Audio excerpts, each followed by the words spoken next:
আমি এটা ভিডিওটা বানিনি যে আমি গঙ্গা ঘাটে এসেছিলাম।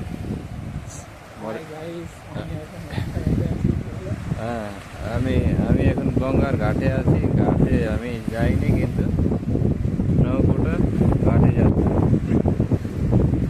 আমার घाटे जाओ पॉइंट है ये आइसकेले तपाईँहरूको साथमा ब्लग लिएर हेर्न सक्नुहुनेछ। एकदम गङ्गाको तीरबाट एकदम एउटा छोटो सानो र ठुलो बडो दुईवटा गाडी आइरहेको अवस्था देख्न सक्नुहुन्छ। बिल्डिङ कि बिल्डिङ गाडी भन्नाले तपाईँहरूलाई यो गाडी होइन, यो चाहिँ एकदमै प्राइभेट बोर्ड आइरहेको छ। यहाँ बोर्ड चाहिँ एकदम एक जग्गा कता रफ्तारमा आइरहेको छ। तब यो हावा चाहिँ यतातिर जता बोर्ड जान्छ त्यतैतिरको हावा छ र तपाईँहरूले देख्न सक्नुहुनेछ।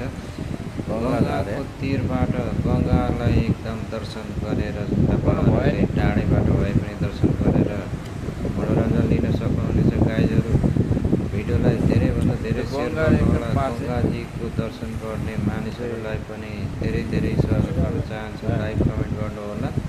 यस्तै यस्तै नयाँ नयाँ फरक फरक भिडियोको साथमा म उपस्थित हुने गर्दछु। आजको भिडियो रहेको छ स्पेसल तपाईँहरूको लागि गङ्गाजीबाट चाहिँ एकदम गङ्गाजीको दर्शन गर्दै गराउँदै सबैजनालाई दर्शन गराउँदै गराउँदै गराउँदै गराउँदै म आइसकेको छु।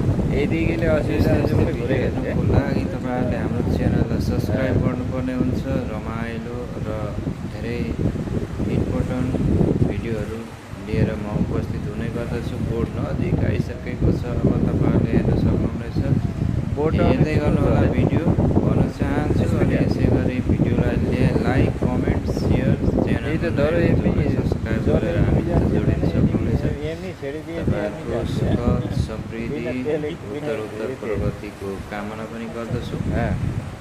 बिना खर्च बिना विदाउट खर्च 9 वर्ष त गइसकेको छ। 8औं दिन पनि भइसकेको छ। तपाईँहरूलाई धेरै धेरै धन्यवाद भन्न चाहन्छु। स्वागत गरेर सबैजनालाई यस्तै यस्तै भिडियोहरूको साथमा म उपस्थित हुने गर्दछु। आउनुहोस्, जोडिनुहोस्। सबैजनालाई एकदम स्वागत गरेर चाहिँ हेर्नु होला। एकदम जुम गरेर देखाइरहेको छु। परबाट चाहिँ एकदम बोर्डहरू आइरहेको अवस्था छ। हेर्न सक्नुहुनेछ। यो चाहिँ निकै एकदमै रमाइलो खालको हावा चलिरहेको छ। हावामा चाहिँ एकदमै सरर हावा बतास आएको बेलामा चाहिँ एकदम मिठो हुन्छ। तपाईँलाई जुम गरेर म देखाउँछु। छोटो छोटो नौका एउटा सानो छ अगाडि, पछाडि आइरहेको बोर्ड पनि तपाईँहरूले हेरिसक्नु भएको छ, आउँदैछ। त्यो चाहिँ एकदमै गङ्गाको तीरबाट गङ्गाको बिचोबिच एकदम गइरहेको अवस्था छ। अहिले चाहिँ गङ्गा एकदम गङ्गाजीको उत्तरपट्टिबाट बगिरहेको छ। धन्यवाद।